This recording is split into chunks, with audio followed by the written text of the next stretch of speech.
Yep, and we're up. The video didn't come on. Hello, everybody. The intro video failed us there, so I guess we're just going live. Anyway, as you all know, this is the 11bangbang Reload Show. I'm Garrett, and at the bottom here is Snapper, basically our co-host nowadays. And over here to my right is the great Master Woodsman, Blackie Thomas. I'm so excited to have you on. Been a fan of yours for a gazillion years, it seems like. What got you into this? I mean, I know you're mostly into camping and stuff like that. What got you into black powder, reenacting, stuff like that? Honestly, Davy Crockett. I was a kid. That's good reason. He did the Davy Crockett bit, and I just got sucked into it. I was born crippled. I had a problem, and I didn't learn to walk till I was 5. And so I had to sit. I couldn't play like other kids. And so my sister would read to me, and she taught me to read at a young age. So it was the TV shows, the old 1950s Davy Crockett and Daniel Boone and stuff like that. And if it was anything to do that, just read it to me. And I became fascinated with it. And as I got older, I got into it. And then whenever I was let's see, that was like 10 or 11. I got my first cap and ball revolver because those were legal for kids to have. And, there was a little shop there in town that sold the stuff. It was a paint shop, and the guy had got into black powder, and so he had powder and cap and ball and everything else. And I went in and I had a 44 caliber Navy Arms single action. And went in, and I said it's 44 caliber. So he sold me 440 ball, which is too small. I ran that puppy down, and my very first time I ever pulled the trigger on a percussion revolver was all 6 chain fire. That would not be fun. Oh, but it was enlightening, and that was like, why did it do this?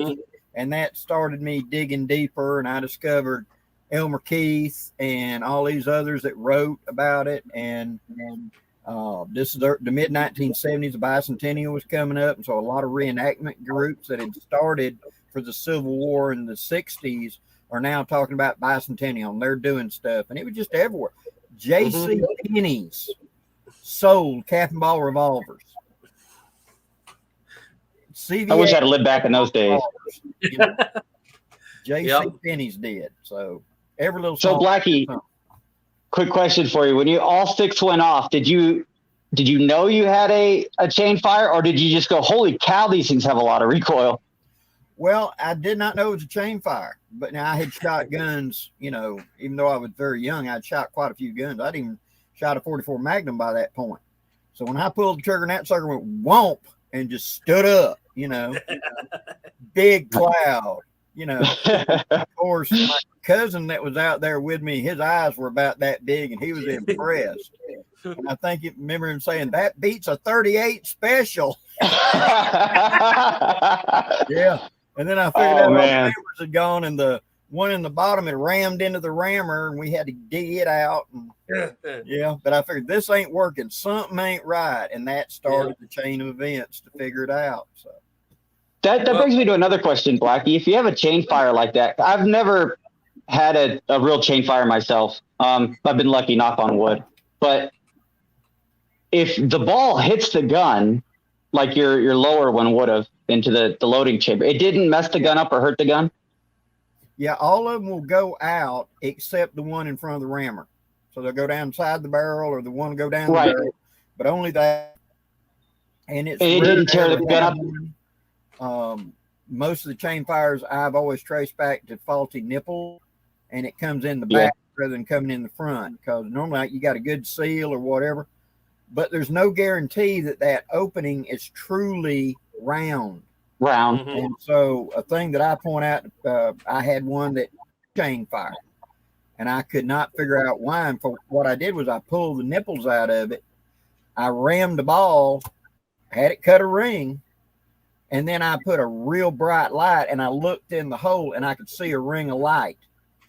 So the chamber was not really round, so it was going in here, but it was leaving a space up here for the flash front. of fire to go in. That was the problem. Right.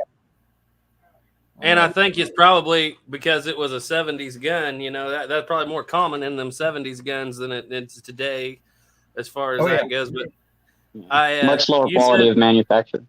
You said a few things that reminded me of my uncle who passed away, but my family shot muzzle loaders, but they always shot the rifles. There was a big gap where they didn't shoot cap and ball pistols.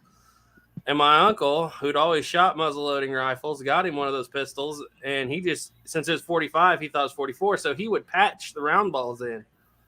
And I guess it worked for him, but, you know, that was just how a lot of those guys thought you had to do it. So, I don't know. Because they thought if you was cutting it's better to have one a little too big than ever have one a little too small when you're loading them. But at the same time, you can go too far that way. And it makes it where you're putting a lot of wear and strain on a Colt when you're trying to ram it, because now you're trying to pull the base pin out of the frame. You're using mechanical advantage. And a lot of people talking about how they shoot loose. I think a lot of it is the loading is what's actually pulling it out rather than the shooting. There was a guy that makes sense with me, and he had a 36. And he would just sit there. He'd done like bent 3 rammers. And I said, what are you loading that thing? What size ball? And he said, 385s. 385. Jeez. Where did you get a 385 mo? Oh, Gunworks has them and da-da. I want a seal on this thing. I don't want a chain fire. And he kept bending rammers. Because it just, and eventually he said it wasn't a brass, it was a steel frame. But he said it shot loose. Bull. It was just so much torque trying to pull that base pin out. He eventually stretched it or pulled the threads, you know. Yep. The only loading lever I have ever bent was on Pieta, Spiller, and Bird trying to load the Richmond Lab conical. And I did bend a loading lever on that. But what's funny is I will cast those Richmond Lab conicals, which they come out 390 on some of the ones I shoot. And they will load in an original 1861 Navy, but the same batch, same lead and everything loaded fine in that gun would not load in an original Griswold and Gunnison. So yeah, go figure. I took that. That was kind of interesting considering it was the Confederate bullet. Right. Well, the Richmond bullet. Yeah. Arizgone does. My 61 Navy that I call Stormborn loves it. But 2 others I've got, they just don't want to take it. And I don't load it in that because I just figure eventually I'm going to put too much wear and tear and bend the loading lever. So if I can't put it against my chest and pull it like this, it's too tight. Yeah. You know. Yeah. A lot of people take for granted that the post 1860 loading lever, the ratchet loading lever, that is really helpful in those situations, I think. So my favorite gun that you talk about is Stormborn. I've seen a lot of them that you have, but Stormborn is probably one of my favorite video series you have. Yeah. What prompted you to get a 61 Navy, and what's the story of Stormborn? How to get that name? How did Storm get the name? Stormborn was because of the day that I got it. I had ordered it and it showed up. And of course, you're waiting for the UPS truck. You know, every car that goes, you're looking at the window. You know, is it not sleeping the night prior? Be this howling rainstorm that you can see the road, and I kind of sensed it more than anything. And I looked out just as the shadow came out of the thing, toting this box. And this poor lady came up and said, I hope this is something you've been waiting for a long time. And I went, yes, ma'am, it is. Thank you very much. And she turned around and went back. And that I just named it Stormborn because of that. Because as I was standing there watching her leave, lightning struck the corner of my yard.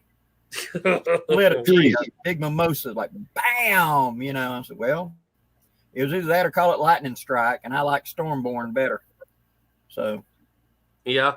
And so, would you say that Stormborn is your favorite revolver? Say again. Would you say that Stormborn is your favorite cap and ball revolver? It's pretty close. Yeah. I enjoy her for hunting and shooting.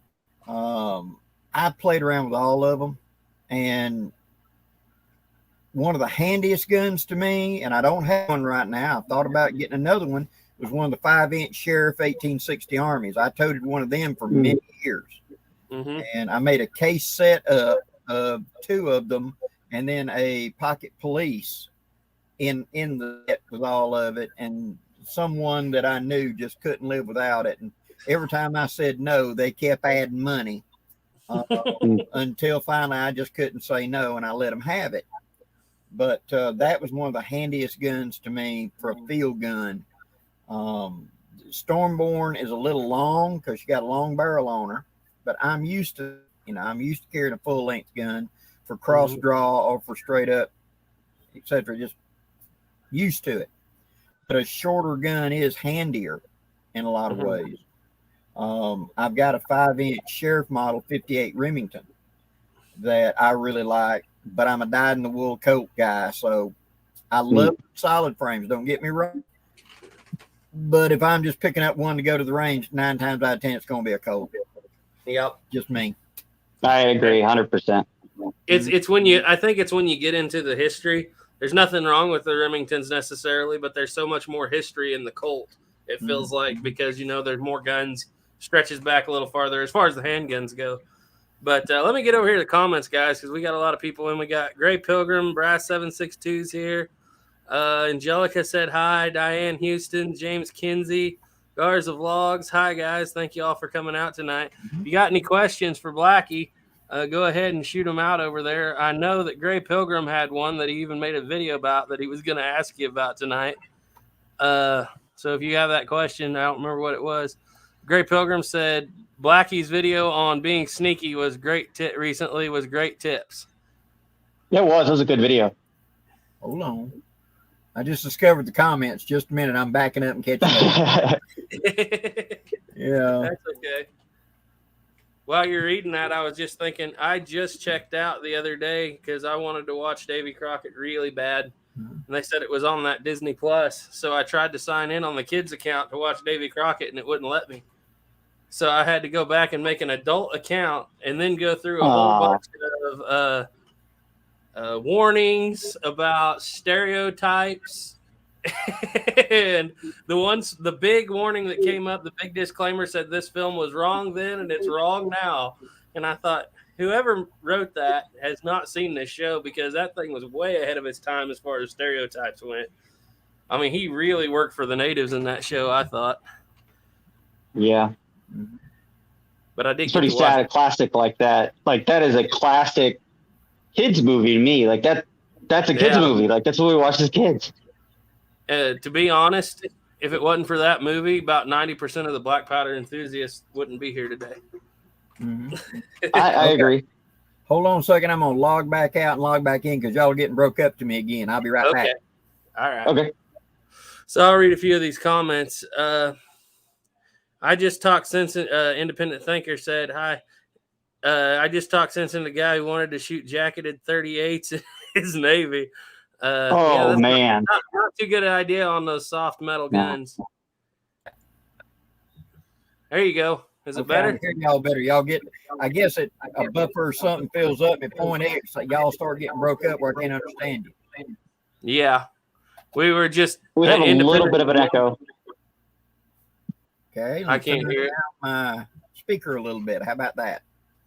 That's testing. That's good. Yeah, I don't hear it anymore. Independent Thinker Blackie said he just talked sense into a guy wanting to shoot jacketed 38s in his Navy. Woo, yeah, don't do that. Jacketed shells are too hard, and that's one of the reasons that you're supposed to use pure lead in it. When you're making that transition, that's just a sledgehammer hitting the back of a barrel. If it's because jacketed ammo is hard anyway, because it's supposed to be 800,000-900,000 feet per second, makes it expand. And so you're wearing out a force and cone, you're wearing out a barrel, and usually they don't shoot worth a crap because they don't expand out and they just rattle down the barrel. They don't grab that rifling. No.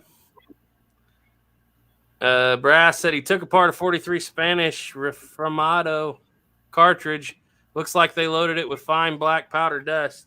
Are you talking about the 43 Spanish rolling block cartridge? Maybe you guys know what's the Motto. Yeah.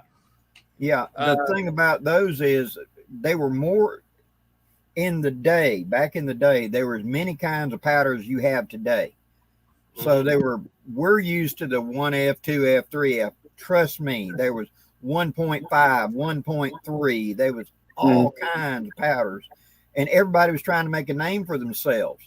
And so you'll come up on some weird powder. I knew a friend of mine, he collected just powder cans from the 1800s, and he had over 200 that were different makes, different models, different kinds, super, super fine, fancy pistol powder. It looked like it was black pepper. Then there was some he got one time that it looked like face powder. It was so fine. It was in a little bitty small container. Well, it was meant for tiny little derringers and things, you know. So it's just, there's going to be lots and lots of odd powders. And yeah, talking about the 43 Spanish, you take it apart. There's a lot of those 43s, 43 Egyptian, 70, 43.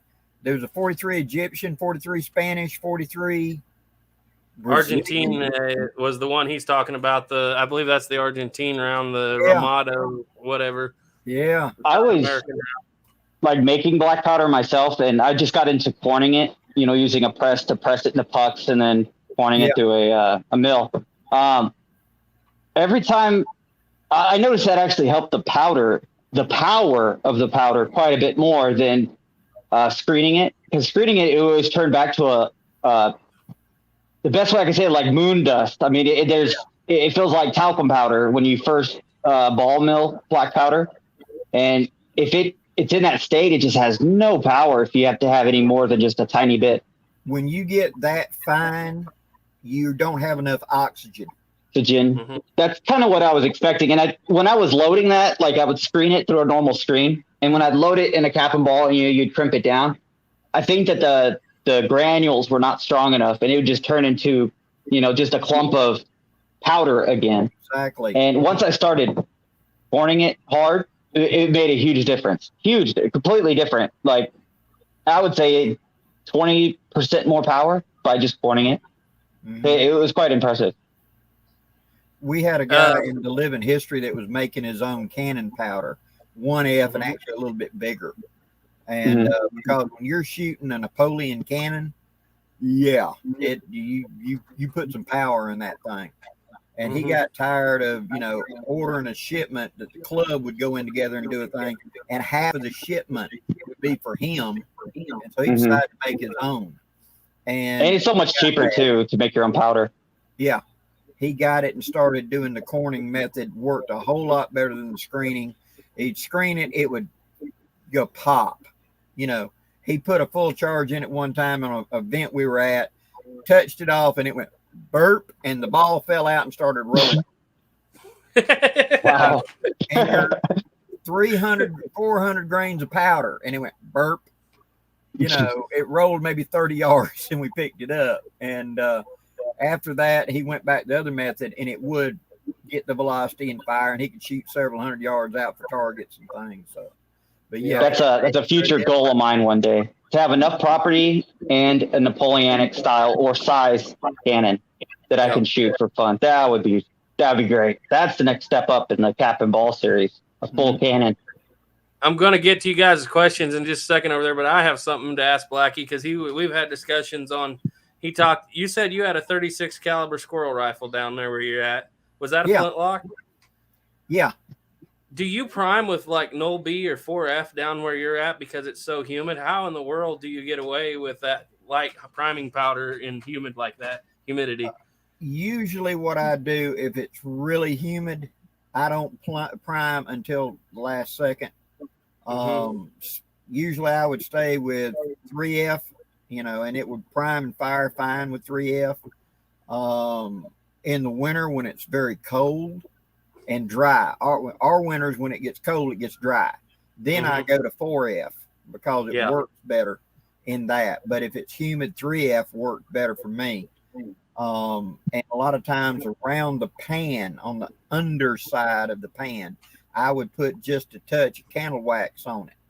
I took a fine Dremel. I took the frizzen out, turned it upside down, and went around the lip of it and just roughed it up a little bit. And then I'd just take a candle and rub it. Well, it'd sit there and act like a seal, and all I got is against the barrel is as tight as I could get. And I would probably have to reprime in an hour, if I didn't use it, because the humidity would get to it. So. Yeah. Because I've always hunted here in southern Kansas. I hunted squirrels with flintlocks in the winter. I always carried cap lock in the summer. The other day, I decided to go out with flintlock in the summer. I was blowing out my powder every 10 minutes out of my pan, and I was still getting hang fires like crazy. But Jeffrey Davis is in here. Hello, Mr. President. There was a question up here that was asked by Briar Smoke, and this always gets asked, so we'll go around. We'll start with Blackie. He said, what would you suggest for a guy who wants to try cap and ball for the first time? Go ahead, Blackie. If you have experience with modern guns, I would recommend a Remington, because the solid frame and that sighting system is more like modern guns, and so you'll probably be better served with that. Whereas the Colt with the hammer notch and everything else, I'm adding too many variables in there. I would recommend a Remington for a first gun for somebody to start out with, to be honest. And they normally shoot well. They normally shoot consistently. You don't have to worry about taking the wedge in and out and too tight, whatever.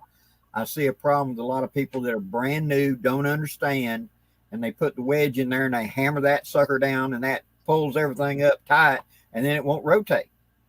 They don't realize it's there to take up slack as it wears. So eliminating all of that, just get a Remington to start with. Easy to drop the cylinder out to clean. Conversion cylinders are readily available for both Uberti and Pieta. Turn it into a 45 Colt, so you can also shoot modern ammunition in it easily. So I'd recommend a Remington for a first gun. Yeah. What do you say, Snapper? I say an original first model Dragoon. That's the best first cap and ball gun. Because Sleepy Leap, that's a good price for a Rogers and Spencer. If you can find one that's in good shape, that wouldn't be a bad price for one. But truthfully, I would say a Navy, a 51 Navy, just because I'm a Colt person. And I agree with Blackie. It'd probably be better to start off with a Remington. But, man, I'm a Colt guy. I just love the looks. To me, Colt is a little bit of a mixture of, it still looks really pretty on the wall, and it shoots great. So it's a little bit of the looks too. I just love the way the Colts look. They're more art than they're both. They're art and gun to me, almost like the old Flintlocks are. They're art in a way. Yep. That's what it is to me. When you look at the 61 Navy and the 1860 Army, that fluid barrel that had curves and everything so smooth, and they were doing this in the 1860s with water-powered machinery. Yep. How fluid that looks, how smooth that looks, like something we'd make in modern times. And the precision. The precision is what shocks me. I have a video on my channel of where I took I have a single action Army from 1882 and my 51 Navy from 1863. And I can take the grips off because, single action Army has a 51 Navy grip, and swap them out, and the screws line up perfectly. Everything lines up perfectly. And they're 20 years apart, one in the Civil War and one in the 1880s. Yeah. Just that close of machinery. If anybody's ever tried to drill 3 holes precisely and then getting it all to match, and then how well it matched, there was no fitting. Like I wouldn't have fitted anyways, but if it needed fitting, it didn't. It was perfect. It was quite astonishing. I didn't think they had that level of precision at that time. Yeah, everybody says that Eli Whitney came up with the idea of interchangeable parts because he did a military contract in the early 1800s, and they were sort of interchangeable, but historians that have found actually some of the guns and looked at them said they're not truly interchangeable. They're real close. Mm-hmm. The Colt made truly interchangeable parts. Interchangeable parts. Go through Yeah. and swap springs and hammers and triggers, and it would fit. And yeah, it might be a little rough, but out of the box, it would work. Yeah. Yeah. You don't have to be some professional, guy who knows what he's doing to fit it. Mm-hmm. And you'll find that it gets better after 1855 or whenever he gets Root. Root came along and made some improvements to the Lincoln Miller machine. And Root was he's one of my heroes. Elijah Root. He's not mine too. He's like the grandfather of the machinery. Yeah. Yeah. But for my say, if I was to suggest, I've changed over the years because I've gone through all the guns, and I haven't been shooting as long as a lot of people. Of course, I've only been shooting like 20 years. But as I go through the guns, I'm going to say now, I say the 1862 Pocket Police is a good one to start with because you get everything from the Navy, except for lacking one shot, of course, but that's, you don't really need it. And you get that fancier, easier to use loading lever. And I kind of like that for my starting. Less powder, cheaper to shoot. Yeah. Yeah. Yeah. That's a pretty good choice. Yeah, I did on one of my videos. I talked about starting out from a money standpoint. You ain't got a lot of money.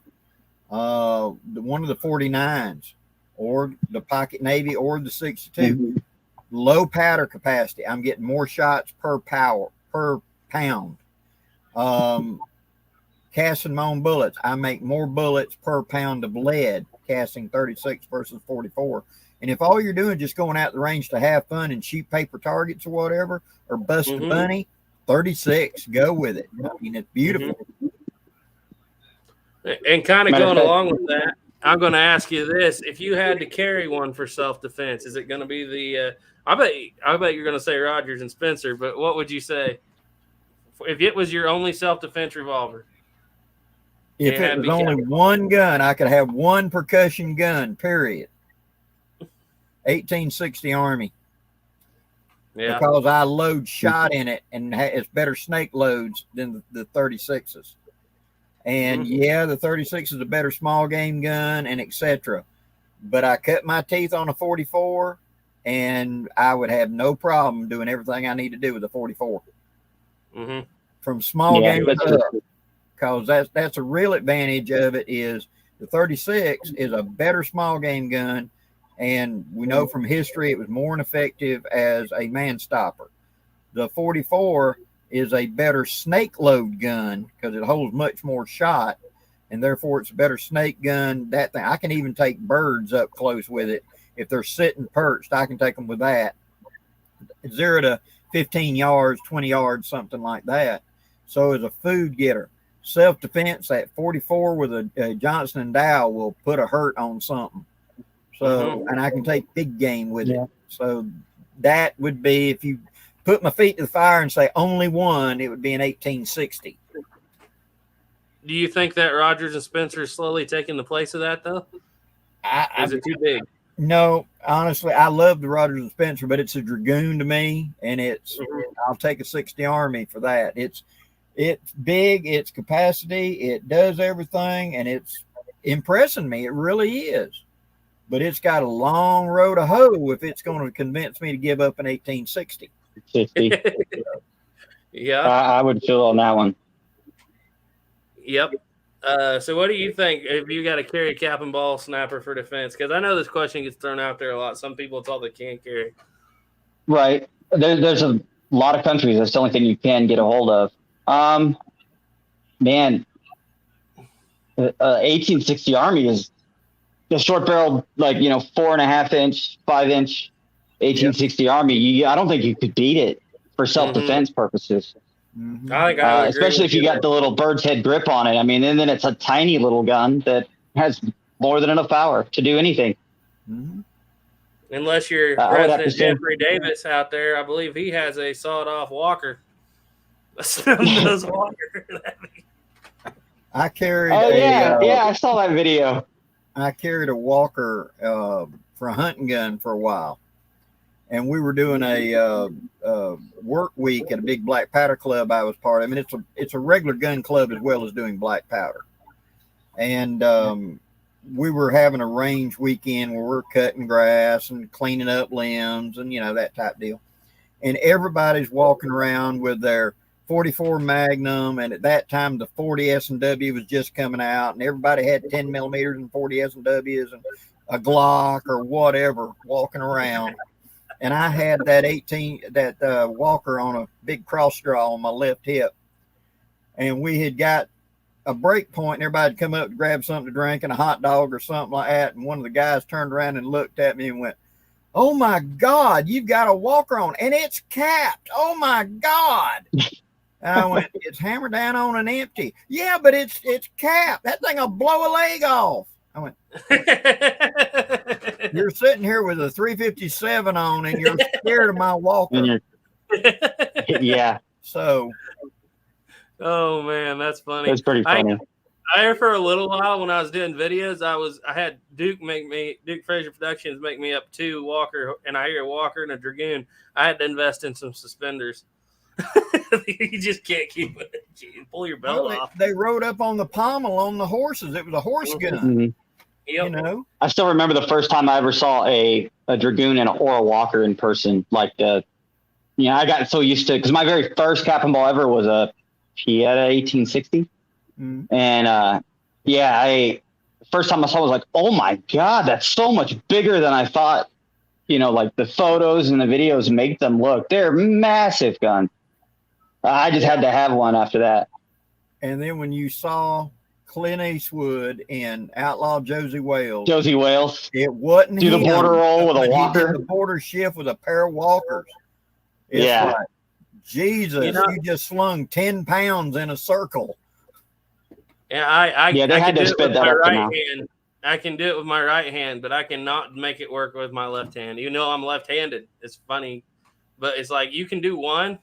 I don't know how you can conquer or master doing 2, because that's a lot of weight. Well, let me tell you, I have seen it up close, personal, in real life. I have seen Dan Lutz. He had a Walker, and he snuck it to me on one of the events for me to do my little gunsmithing tune-ups on it. And then I took it back up to Ohio up there. I was going back, and I brought his gun back to him. And we're standing there in the kitchen, and he spun it around and did the border shift. Snack, like that. It was as fast as you saw it in the movie. Mm-hmm. But he was such a big guy, he could do it. He's like, I'm actually kind of curious, because I have my replica Walker and my Dragoon here. I wonder if I could do the Dragoon is lighter, but I wonder if I could do both. Don't practice with that. Practice with a little one you don't care about, because you're going to drop it 10 times before you get it figured out. I get to practice over a bed or something, because I can tell you. I could do it. Yeah. I've just never done it with 2 guns at the same time, like 2 full-size guns that big. That 1858 of mine you got there, you're working on with all them dents and dings in it. Yeah, it was from 12. Is that why it's got all those dents and dings? How to do the border roll. But it's not too difficult, but I've never done it with 2 full size. Like, I could do it with my left hand and my right hand, but I've never done it 2 at the same time. Yeah, it's a whole different ball game. Try to do. I kind of want to try. You know what? It's okay. I got carpet. If you're on national television when you bust it, okay. Yeah. And it's an original. Well, especially doing it with an original first model Dragoon. Don't do it with an original first model Dragoon. Yeah. These things aren't cheap. Yeah. I mean, that's Jeffrey Davis said, "I was saving up for the Dragoon for a few months, but instead bought an 1862 Pocket Police." Hey, I think, you know what? You probably get more use out of that 1862 Pocket Police, Jeffrey, just to be honest with you. All right, let's see what you can do. Let's see if we can do this. I don't have holsters to put it in, but not very fast, though. Now you got to catch the hammers. There it went. I didn't do that. Yeah. I didn't do that. Was that the Walker? That was the Walker. Yeah, that was the Walker. That was the Walker. Trust me, I'm on the ground right now crying if that was the Dragoon. I'm done. I don't want to drop the Dragoon. Before you kill somebody. Before I kill somebody or myself. Or my wife comes in here and kills me when she found out I dropped the Dragoon. If you throw it and hit them in the foot, they're still hurt. Yeah. That is true. You were breaking an ankle. I at least got it to go. It wasn't very fast, but I got it to go. As a guy who reads about Colt a lot, I find that the Walker's a cool gun and everything, But I feel like it's so far overblown compared to some of the other ones because it was such a small run, and I really think that a lot of that glory should go to the 3rd Model Dragoon, in my opinion. But you know what, Walkers are cool too. Well, whenever Captain Walker came to Colt, what he was really trying to do was what in modern times we'd think of like a pump 12 gauge with a pistol grip on it. Mm-hmm. He wanted a gun that would be like wham, the power of a carbine, and a one-handed gun that he could shoot horses or shoot Indians up close or bad guys and have the power of a carbine in 6 shots in one hand.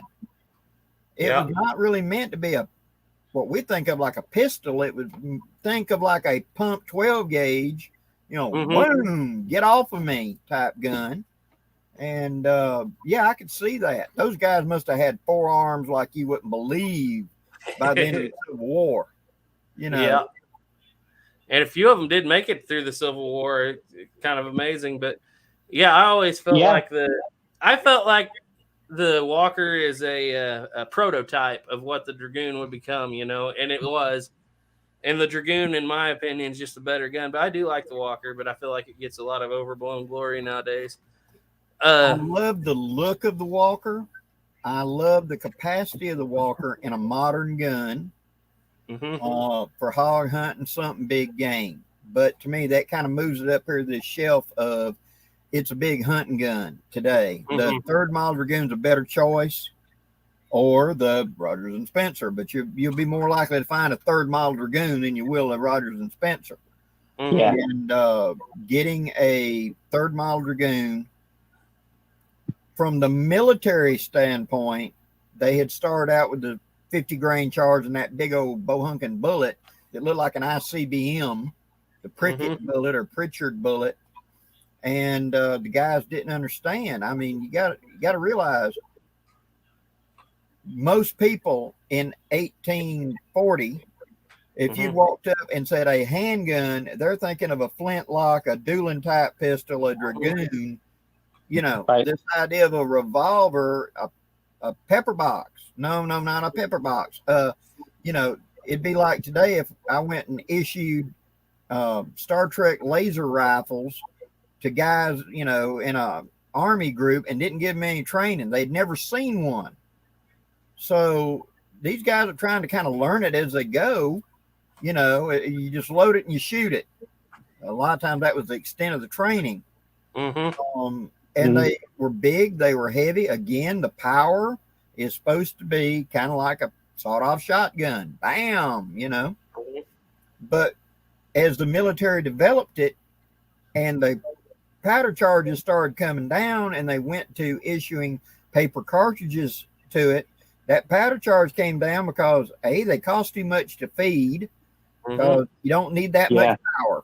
If our group is in a cavalry thing and we see the bad guys up yonder, they got a team of oxen or a team of mules pulling a big heavy supply wagon and we can't capture them. Our thing is we're going to roll through shooting, and we're going to also shoot them mules because we crippled their ability to move them supplies. So and we'll load them, and that's when you load it up to the gunnels. Because when you run up, it's going to be bam, bam, bam. And then when you ride out, you're going to turn around and put the 30 or 40 grain paper cartridges back in it. That's for speed. That's more than sufficient on 2-legged critters, pop, pop, pop.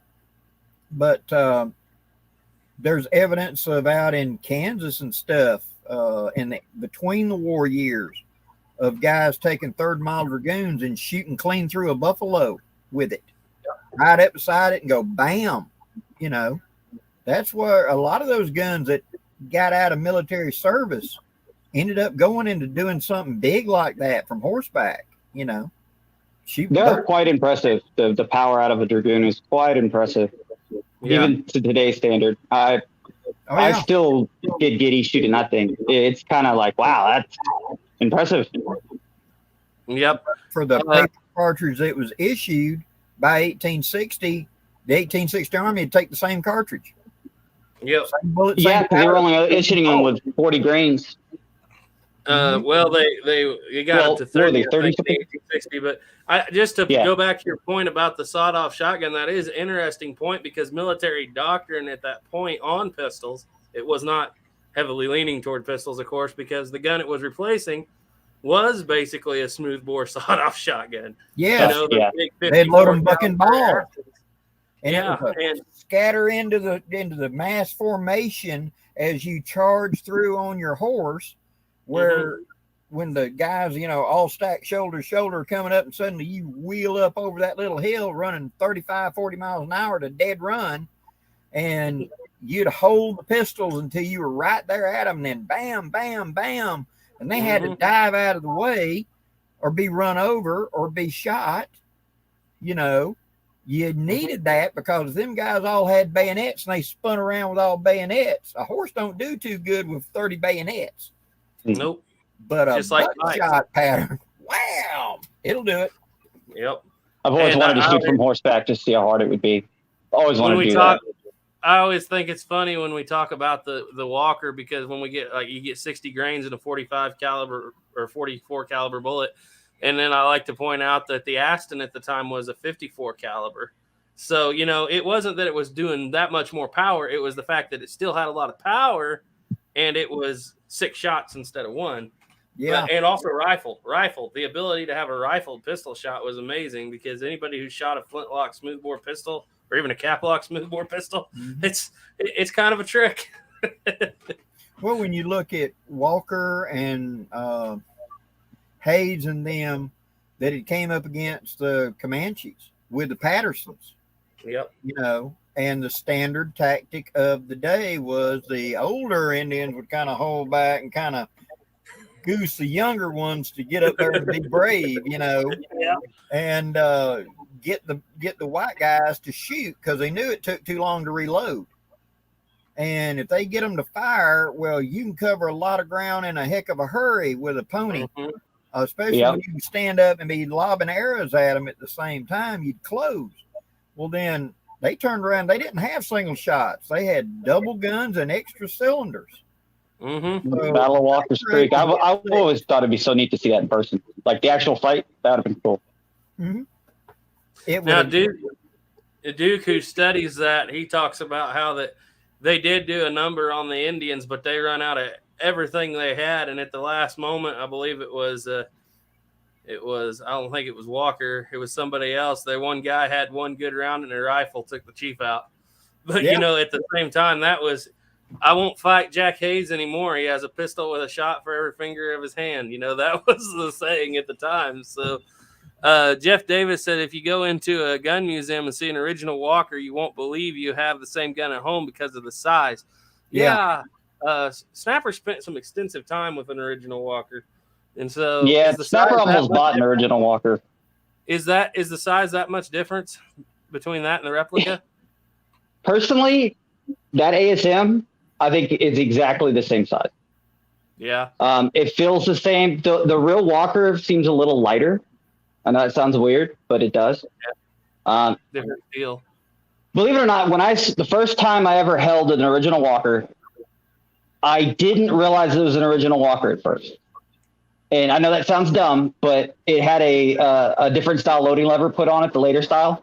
So my brain, the second I saw it, I thought it was a Dragoon, like a Whitney Dragoon, because it had the circle cut out. Yeah. And I was like, oh, wow, a Whitney Dragoon, And then I'm looking at it closer. I'm like, no, that's a Walker. Holy cow, a Walker.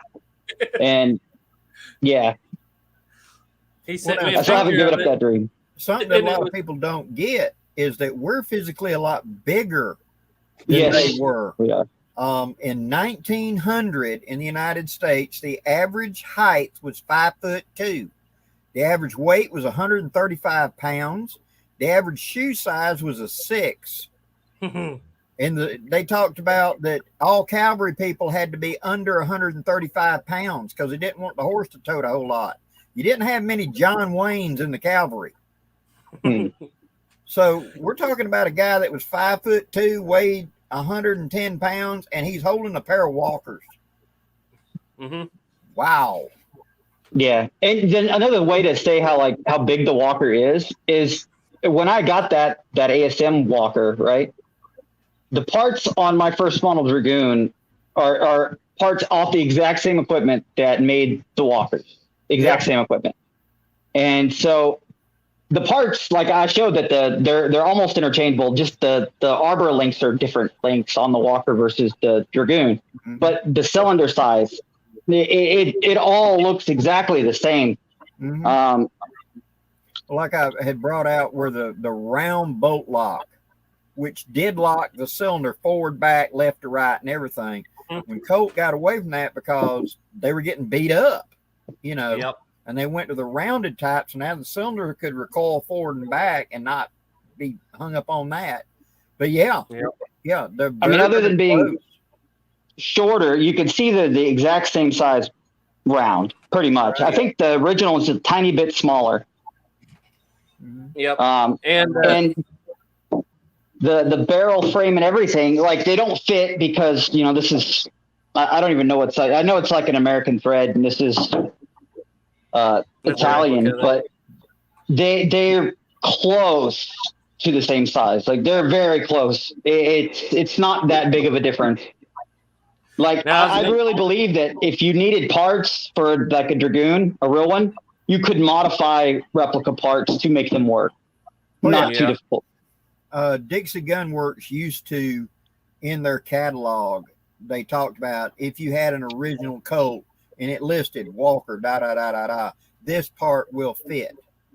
Mm-hmm. You know, and what it was a replica part, but they had figured out that the difference between the original and this was this little shoulder, and they just go ahead and file it out and offer that as a part for an original Walker, for an original third model, etc. It still fit in the replica. It didn't change much. It's just it's right there, that little piece, and they just fitted it a little bit better. When I went to the Dixie Gun Works a lot back in the late 80s, my job, I was traveling all over the country, and anything anywhere near Missouri or whatever, where we're going through Union City, Tennessee, I don't care, you know, it was 150 miles out of the way. It's a nice afternoon. We'll ride up there.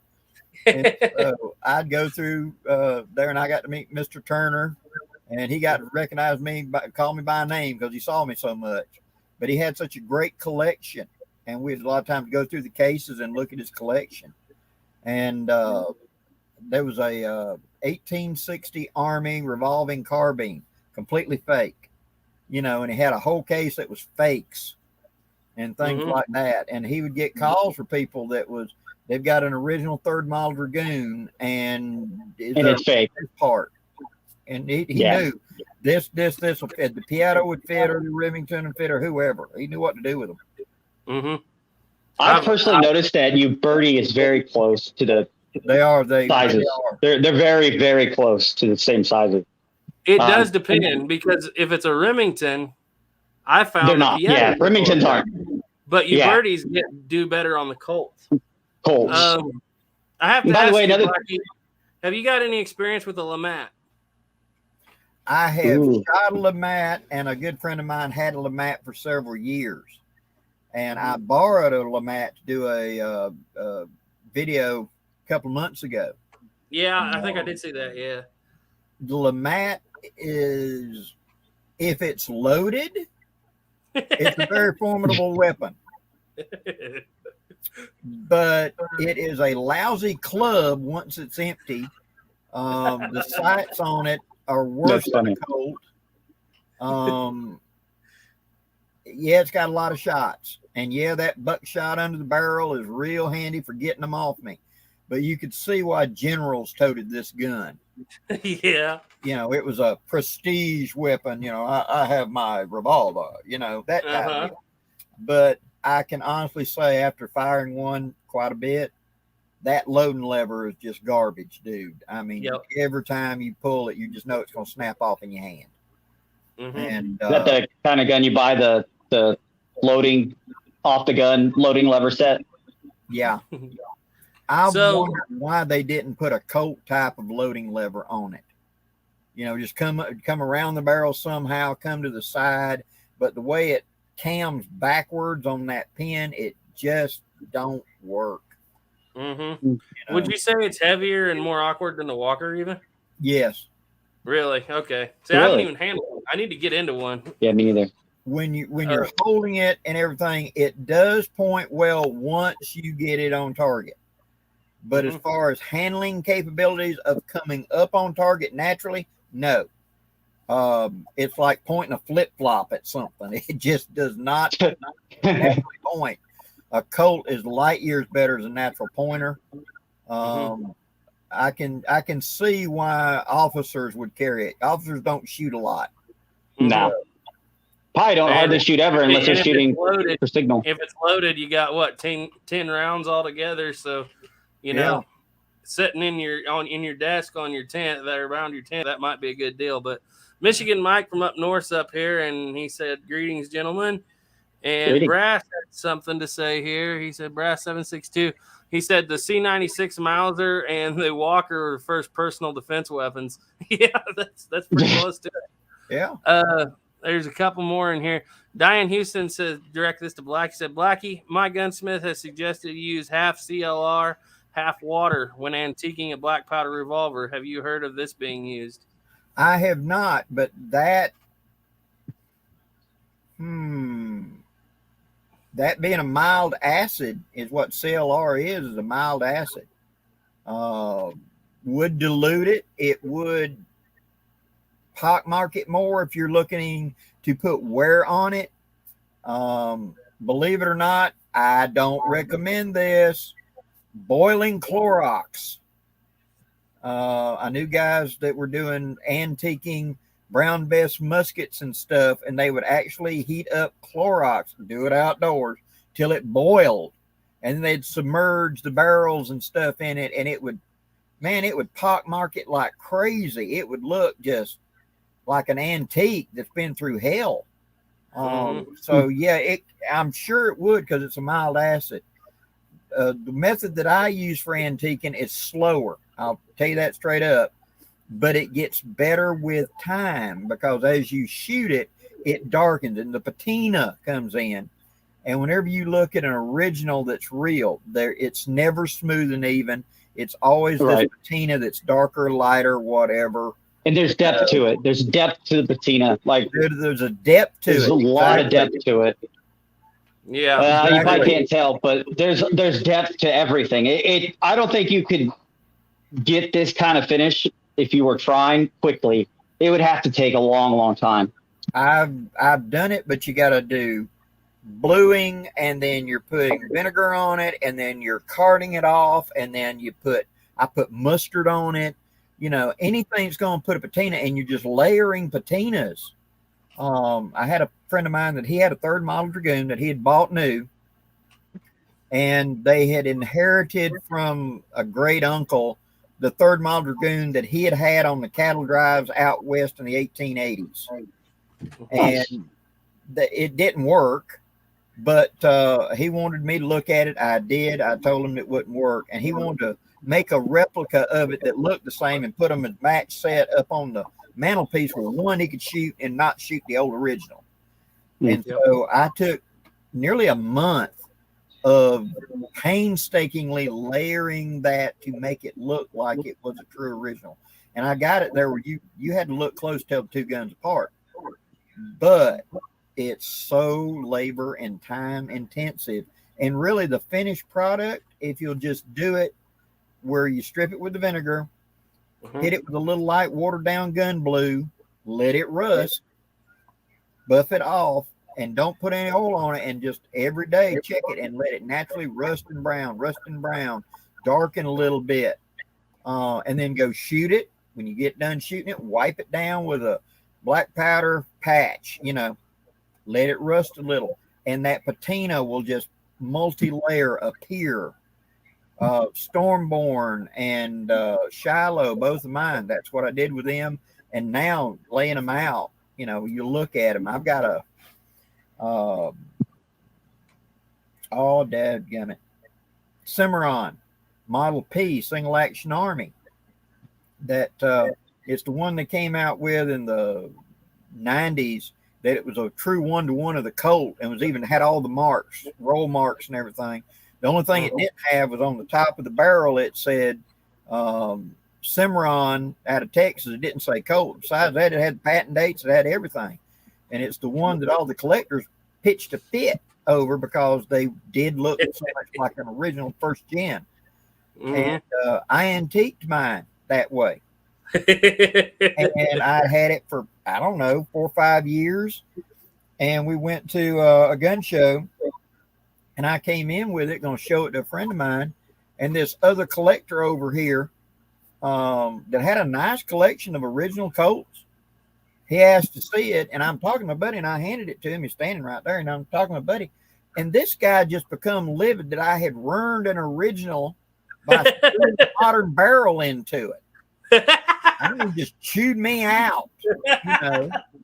He said, "What'd you do? Change calipers on it?" And he just got all kinds of livid. And I said, "It's a replica, you idiot." He said, "No, it's not." He's pointing out all this stuff, and they're like, "No, that's my patina. That's my antiquing." That's some guy I would like to introduce to Snapper. Oh, oh God, he'd kill me. Well, yeah. I'm the kind of, I love resurrecting guns from the dead. And depending on what it is and how much it's worth, depends on what happened. Like a single action army, if I got another single action army, like that one's all matching numbers, original, never been touched. But the one that I got in a bag, the one from 1899, man, what are you going to do? Like, if you can't find parts for it, except modern, either reproduction parts for an original, or spend $1,100 on a tiny little part. Right. What are you going to do? What are you going to do? I mean, put it together. Exactly. Put it together and use it. If my motto is put it together, use it. And when you can find an original part at a deal, then you buy the original part and then get the gun to its original state. But honestly, I have 3 guns altogether that have parts mixed in because of how hard it is to get parts. But and that makes it a working gun, you know, and you can shoot it. And I like being that black powder frame single action armor that it's so valuable. It's scary to shoot it. I mean, I don't know why I don't have fear shooting this thing, but that thing scares the hell out of me every time I shoot it. I love shooting it, but I'm so scared I'm going to hurt it. Right. Because it's just my baby. Like, that is the first gun that I ever bought that's like perfect. And it has a lot of history with it and all original parts. And another thing I do is if I'm going to shoot a gun like that, I take the springs out and I put new springs in, and I put the old springs in the safe in a little baggie labeled to the gun.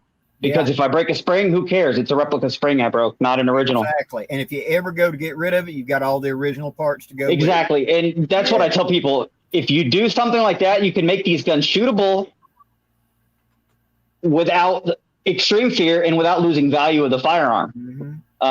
Especially depending on what parts. Because if you were really going to shoot it a lot, replace the hand, replace the bolt, put the original stuff away, and use internals out of a modern made parts. And if they wear out, who cares? They're modern parts.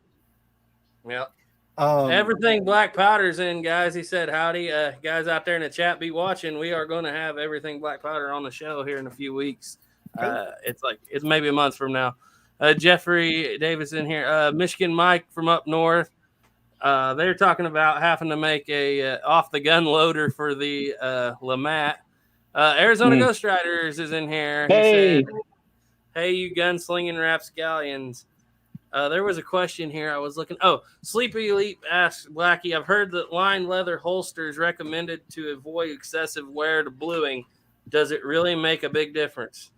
It did back if you've got one of the electric blue, the nitride blue, that looks almost like electric blue. Those wear very easy. And a field holster, you're going to get dust, you're going to get etc. I like a lined holster simply because of it's easier to keep it clean, because in dusty environment, it's going to get into the leather in there, and you're sanding the gun every time you pull it in and out. The thinner liner keeps the little sand from getting hooked into coarse lining. If you've got a smooth, where it's reversed, remember how John Wayne liked reversed holsters where it was rough out. Rough on the outside? Yeah. that doesn't wear your finishes fast. But if you've got a rough end, yeah, it can wear it. And for lining can improve it. But a modern blue black, I don't worry about it so much because it's easy to touch up and it's actually a little tougher than that nitride blue. Yeah, I'm going to show you here because I got one that I carry in an unlined holster every day for 6 years now. And it is wearing, but I don't mind because it's turning. This is a 72 open top. Duke just released a video on this a couple of hours ago, but I carry this every day. I've had it in the same unlined holster now. It was a new holster 2 years ago now. Yeah. Mm-hmm. And it really, it turned gray. But the finish didn't get clear gone, except for, of course, on the edges of the cylinder in there. But it just kind of turned it gray, which was fine with me. It's a gunmetal gray. It's not bright blue anymore. But I actually like that color better that it turned it to. Yeah. And I kind of agree. Eventually, it will become in the white. But at that point, I've honestly wore it to that point. So, at that point, I'm just going to let it be what it is. Well, I have friends that they want the gun look like it rolled off the assembly line yesterday. And I understand that. I fully respect that. Having come from a reenactor side of the equation over here, I was a poor boy. And so my guns would be the secondhand, the used, the worn, the dinged up, etc. The fancy guy with all the lace on his wrist, etc. Yeah, he could afford a brand new gun, with fancy inlays and stuff. But to me, when you're talking about a 51 Navy, a 60 Army, a Walker, whatever, it just doesn't look right. Modern blue, it looks completely wrong to me. It'd be like a trebuchet, made out of carbon fiber. Yeah, I get what you're saying. I think that's why I have such an addiction to the originals, is because I love the look more than that pretty new finish. Just doesn't look right to me. It should look old. It should look its age. Yeah. I was just going to say, guys, that Blackie's Stormborn video he does on antiquing it, I just did that to my Southern Mountain Rifle, my Kibler, and it looks great. I didn't go as far as he did because I didn't want it to look that – I wanted it to be just a gray. And I've done that to two different guns now, and that video that he has out is excellent because I've tried it several different ways. I've tried everything from saltwater, which didn't work real well. I've done a lot of straight browning, but that video and that series of steps that he took there has really produced some of the finest. He's got a new one.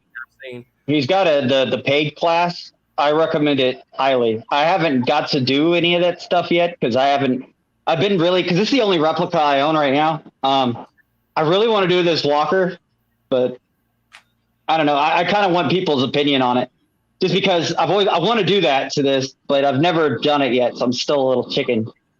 Here's the thing. You can always go back modern. Mm-hmm. That is true. If you get a gun that is original or it's a replica that's got that patina, you can't do crap to it without damaging that patina. Mm-hmm. On the other hand, I can take a modern gun, strip everything off of it, put the patina on it, create the patina, enjoy it. And if it's like, I got that all over it and it's stripped all the patina, I can clean all that up in one afternoon and blue the thing and be right back where it started. Yep. So you always go back modern. That's easy. Anybody that every time I'm on Gunbroker, sometimes I get a heart attack because you'll end up seeing this beautiful single action Army that you knew had this beautiful patina on it just by the way it looked, and then they had polished the hell out of it and then blued it. Yeah, it's like why? I walked into a gun that'll bring me to tears one time, and on the front table was an original 73 short rifle in 4440 and a model 97 pump Winchester shotgun with the short right barrel on it that somebody had Vietnam era Parkerized both guns. And the guy hated them so much, he wanted to sell both of them as a set for $400. And the guy had the money I told him, if you'll buy the thing, I will give you the money back when we get to the house. I've got the cash at the house. Oh, I'm not going to do that. I don't want that. I'm looking for a Ruger and 41 Magnum. If you don't find it, buy this, and I will hand you the money when we get home. No, I'm not going to do that. Okay. But it's just, why did you Parkerize a 73 Winchester? I don't know. Some of the stuff I've seen, it's like, why did you do that? Why? And you know, the sad part is there's so many times where I've bought guns where,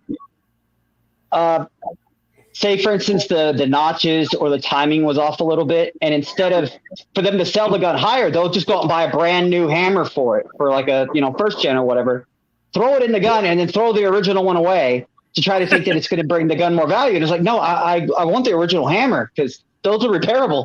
And that's the original part. And I'll tell you, I've seen that so much where people replace parts and just throw the old ones away. When it was done old enough, I don't mind. I got the 73 Winchester right there. That's actually what was made in 1875. Somebody hacked the barrel off in front of the barrel band, made it real short. It's 13 inches. It's okay because it's such an old gun. I actually have a piece of paper from the ATF on it. It's fine. But they brazed a penny from 1892 on it for the front sight, so I can kind of date when it happened.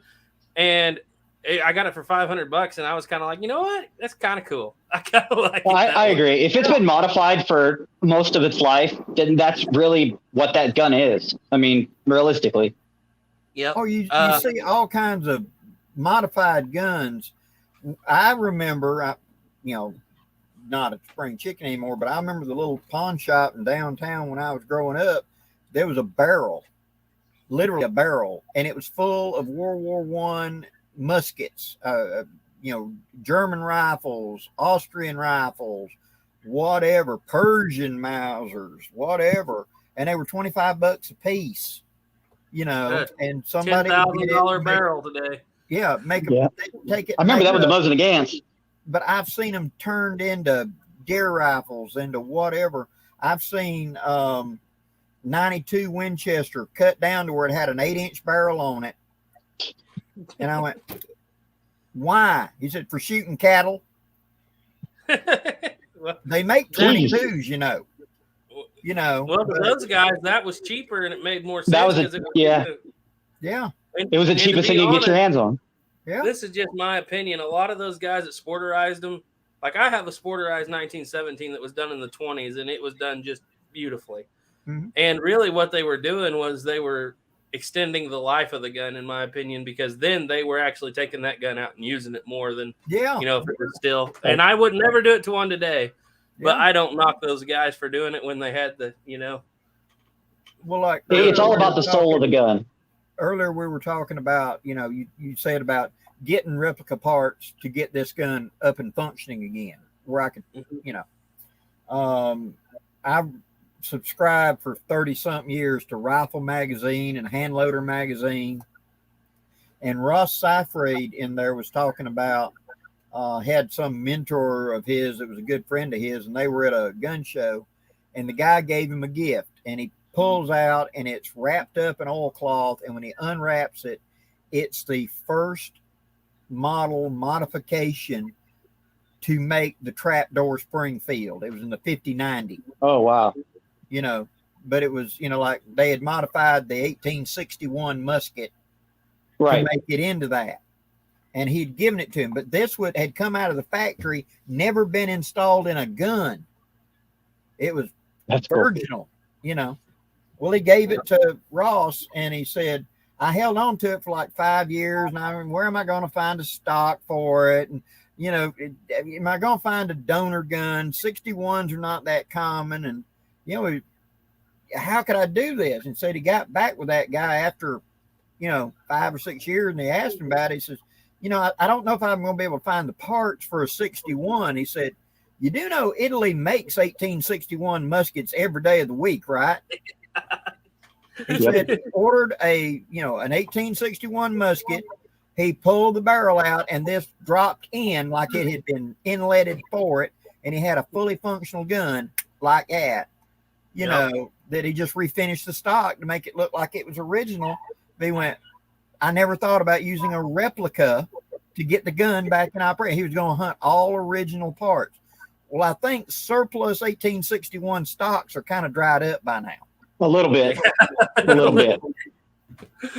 Yep. Well, that's kind of just like this Remington behind me. I have a 58 Remington that I got from one of the subscribers to our channel, and he had bought it at a gun show many years ago, and it's completely dead and worn, but I'm bringing it back to life, and I've been adding parts to it, and believe it or not, most of the internals that are on it came from a Pieta that I had, that I was just like, you know what, I'll modify the Pieta parts to fit. And that's another thing, Lodgewood manufacturing. If I go and buy the stupid expensive Lodgewood manufacturing cylinder, I'm going to wait for him to come back. Yeah. Yeah, go ahead. I'm going to read a couple of these comments. All right. There's I'll wait for him to come back. Ask Redbeard how the Western massager victim is doing. Is that how you pronounce it? He's doing good. He's been out of the hospital for 6 days. He's still got his finger in a cast and his hand is wrapped up, but he is doing good. There he's back. There he is. It'd be good. Everything's great. I can hear y'all perfect. And then I'll hit a point and everybody's screen will go out and come back. And then it's all broken up. But if I refresh it like this, it goes to talking again. So, yeah, there was a couple questions over here. Go ahead. Go ahead, Snapper. And then I'll get down here. So, because there's like if you go to Lodgewood Manufacturing and you buy a cylinder for a 58 Remington, right? You're not buying an original 58 Remington cylinder. You're buying a cylinder that was made sometime in the 50s and 60s by the people who were repairing the replica. So it's not an original part anyways. So buying or using a Pieta part and modifying it to fit until you could find an original part, or leave it that way. It just depends on the value of the gun. If it's an original Walker, by dear God, please try to keep it original. But if it's a 58 Remington, an 1860 Army, do your best to keep it original, but if you want to get it shootable, use replica parts and modify them. It's not that big of a deal. Most people aren't going to care. You just don't. If you don't modify the frame, you're probably all right. Yeah, don't modify the frame or anything crazy. This is what I say too. Modify the parts to fit the original gun. Don't modify the original gun to fit the replica parts. Yeah, Gray Pilgrim. You can always put the real parts back on. A very important question here, and we were actually talking about it before the show. He wants to know so bad he actually even made his own video hoping Blackie would see it. But Gray Pilgrim asked Blackie, I got to find out where the question was. Blackie, Rogers and Spencer, the double screw, what is the trick? A trick on a double screw on a Rogers and Spencer. He's you might have to elaborate a little bit, Gray Pilgrim, but he made a video hoping you'd see it too. He said you have a trick for a double screw on a Rogers and Spencer. Oh, you're talking about putting the frame on the Rogers and Spencer? Yeah. Okay. What I did with mine was to compress the mainspring, take the grips off, bring it to full cock, that would compress it down, and then I took a zip tie and went around the spring and lower frame and pulled it, 2 of those. That takes all the pressure off the frame. So now when I take those 2 screws out and the one in front trigger guard, the frame will come out easily. And then you can cut the zip tie to pull the spring out if you need, and then put it back and just zip tie it down tight. But if you try to wedge something above the spring, like a wooden block or something, it tries to spread the frame and you can't get that top screw in up there. So that's what I did. When I started, I tried that. I tried putting a wooden handle up there and pushing down on that spring. There's the 3 screws, the one on the trigger guard and the 2 on the frame. And I couldn't get that top one to go in no matter what I did. And it's because it's pushing the frame up. So you just pull it, put a zip tie up there and squeeze it down and hold the power of the mainspring onto the bottom of the frame, and that'll make it the top okay. Kind of like how a Walker or first throttle Dragoon would be, like the spring, how you have to compress it to play with it. Hold on, I'm gonna reboot. Y'all are going in and out on me. Be right back. Uh-oh. See if I can hit that again. The Walker has the actual tool was a spring vise in the tool, so yeah, that kind of that's pretty cool. Michigan Mike up north said, I hate most of that sporterization. I do too. Like I said, unless it's like from the 1920s and it's done really well, then I have a little bit of a heart for those guns. I've noticed there's a market for them recently. Like even Rock Island Auction Company has been selling sporterized surplus that were high end. Yep. So I guess there's some of it. Now, what was your question about the mainspring? Okay, so actually, Gray Pilgrim said not the mainspring. He means the screw in the screw that holds the center pin assembly. You need 2 screwdrivers to take the cylinder out. Which one? Rogers and Spencer? Yeah, Rogers and Spencer, I believe. Yeah. Oh, yeah. Okay. It's a half moon on the inside where the 2 screws are going into, and you turn it around, and I just use my thumbnail. Mine is loose enough that I can actually take my thumbnail and turn that screw to allow the base pin to come out.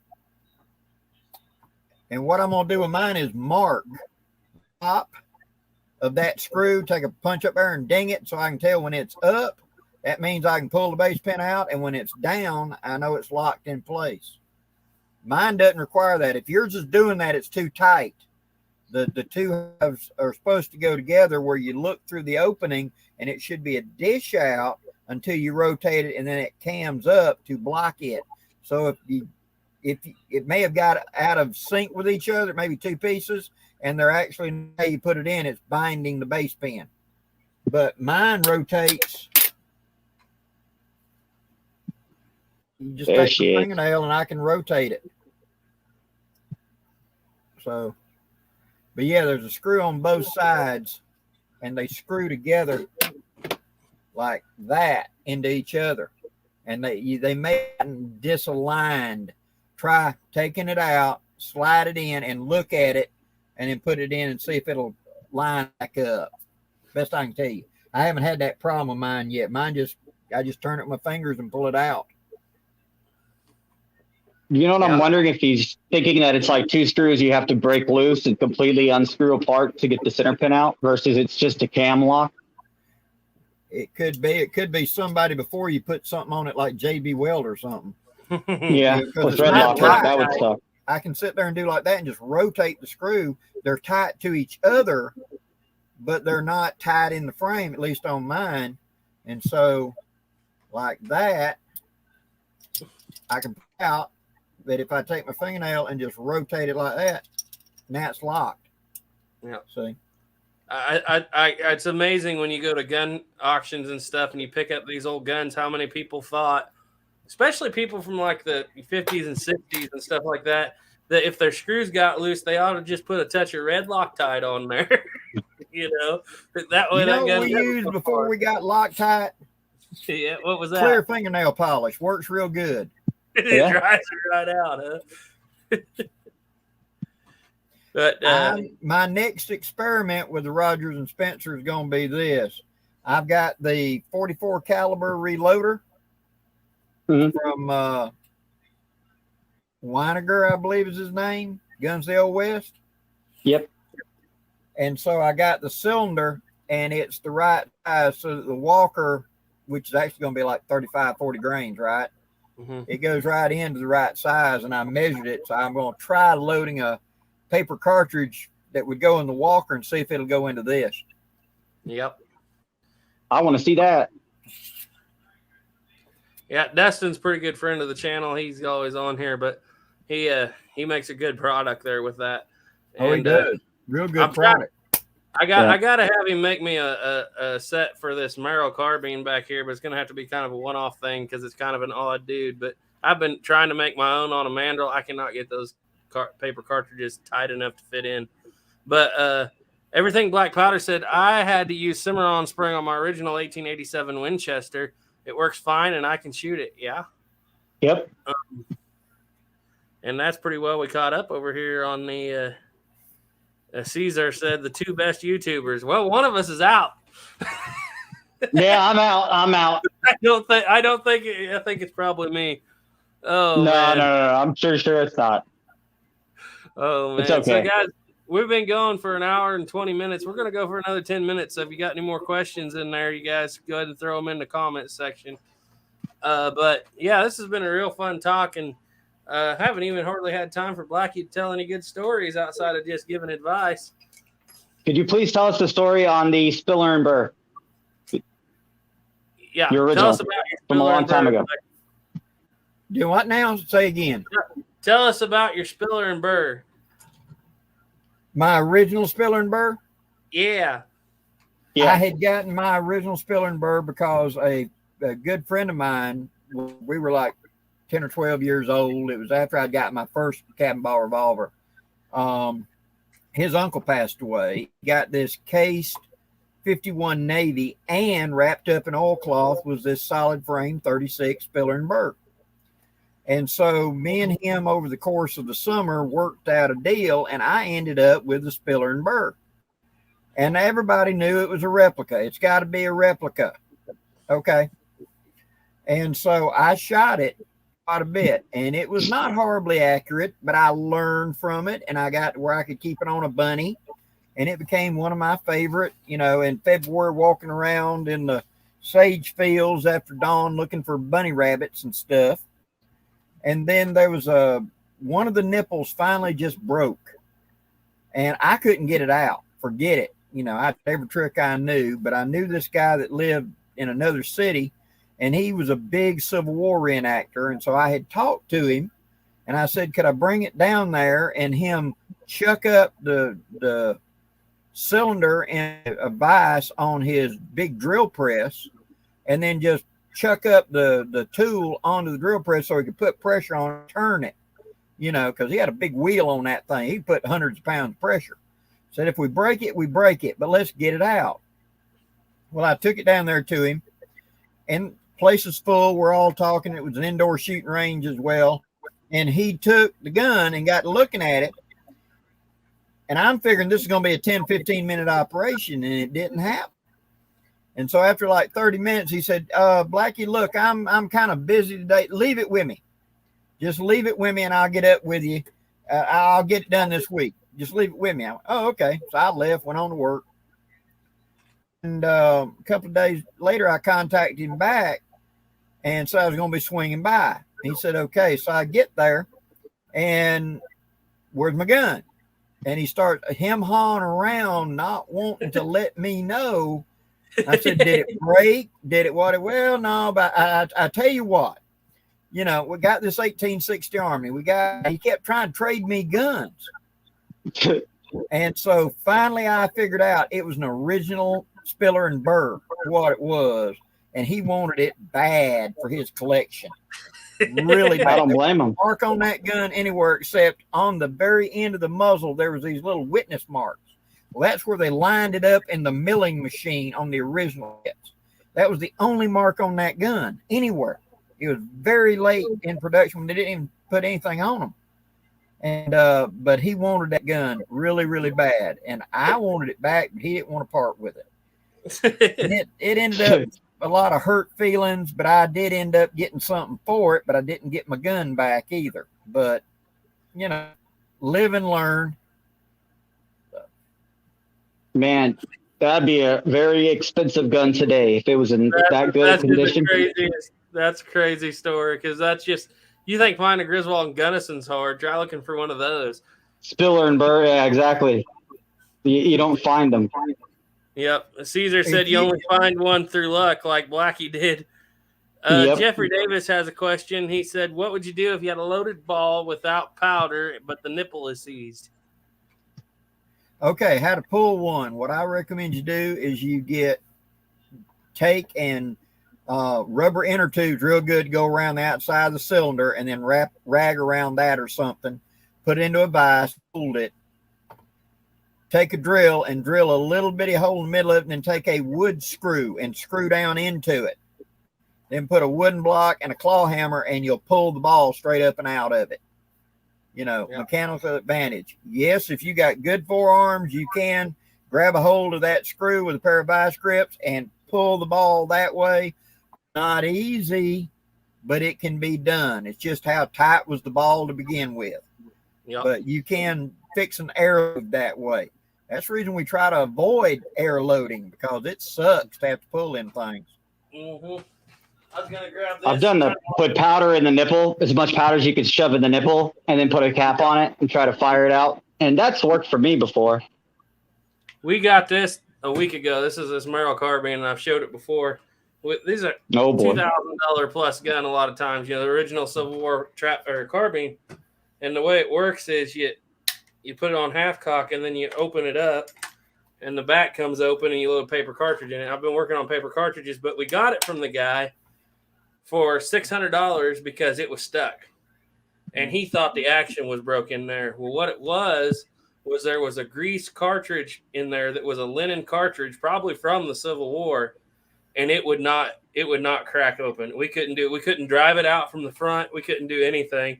So we called up Snapper, and we're like, man, this bullet in here, this cartridge has got to be 160 years old. He said, well, just for the fun of it, see if it'll shoot out.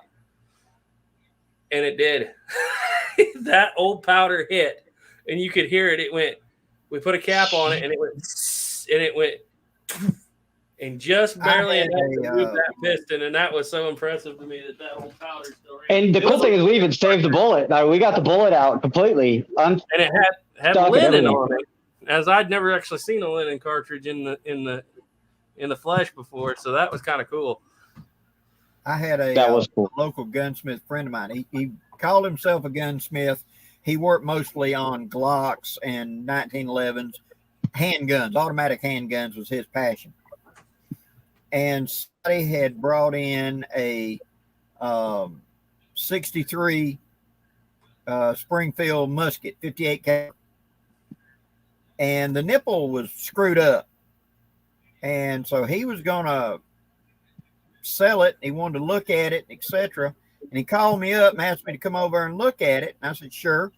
I pull up, and his wife's up front, says he's in the shop. I come walking back there just as he turns on the propane torch because he's going to heat up the nipple to try to unscrew it because he ain't got a nipple wrench. So he tried grabbing a hold of it with a pair of vice grips and wouldn't come out. And he's going to try to get out through the thread, see if he can order a nipple for it. And as he's touching it, I had to grab his arm and go, did you check to see if it's loaded first? He went, no, it wouldn't be. And I took the ramrod and went, thunk. It is loaded. And you're about to put a blowtorch on a nipple. Well, I went and back to the truck, came back with my gear and ran a buller down and grabbed a hold of the top, pulled out a mini ball and 110 grains of powder. Wow. Just kept running the worm down there and tearing it loose. And I measured it and measured 110 grain load. Somebody was loaded for bear for this sucker. Yep. And you were about to put a blowtorch on it. Well, it wasn't me this time. I promise. That's my favorite load, but it wasn't me. We got the nipple out. We got one from Dixie Gun Works said work. We put it back. I had saved that powder, and I put the powder back down it and reloaded it, and it fired.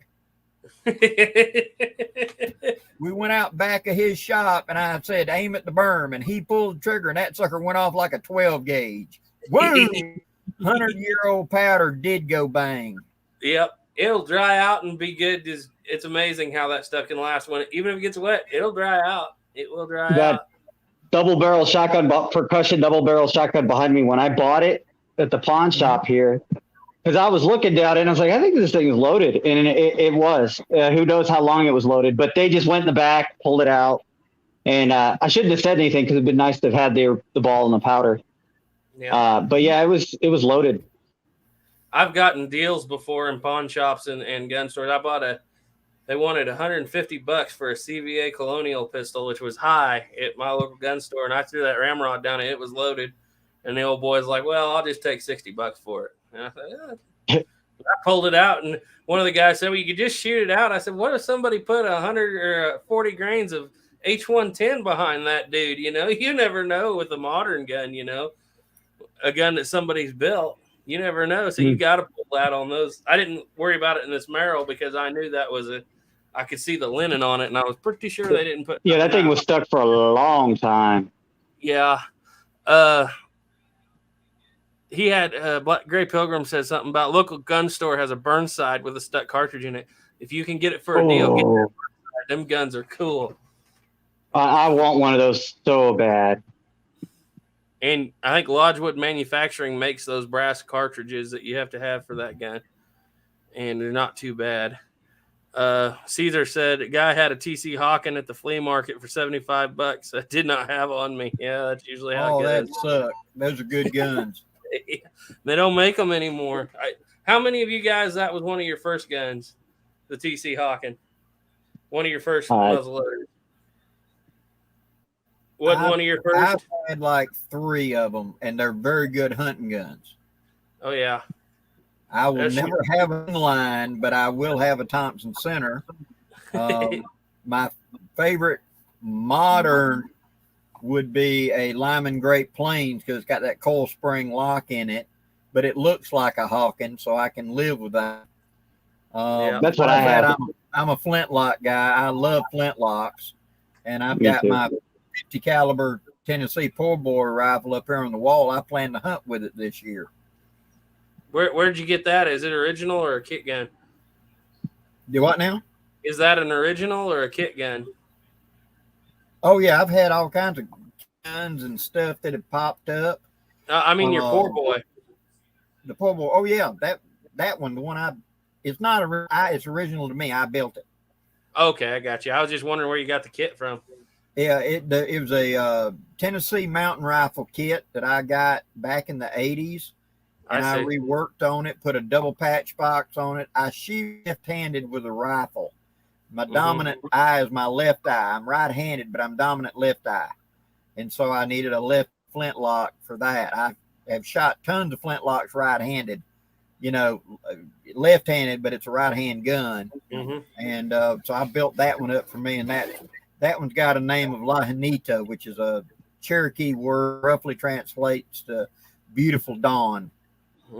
So I'd love to see a video on that. Several deer and quite a few other game with the thing.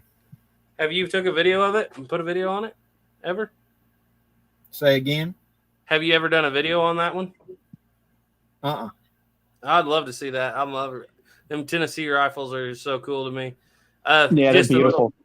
What I find is left-handed shooting, I have a harder time shooting a cap lock left-handed than a flintlock because I don't mind the powder going up in front of my face, but when it comes down and burns my wrist out of them cap locks, I hate that. But anyway, guys, we're about to get on out of here. I don't see any more questions.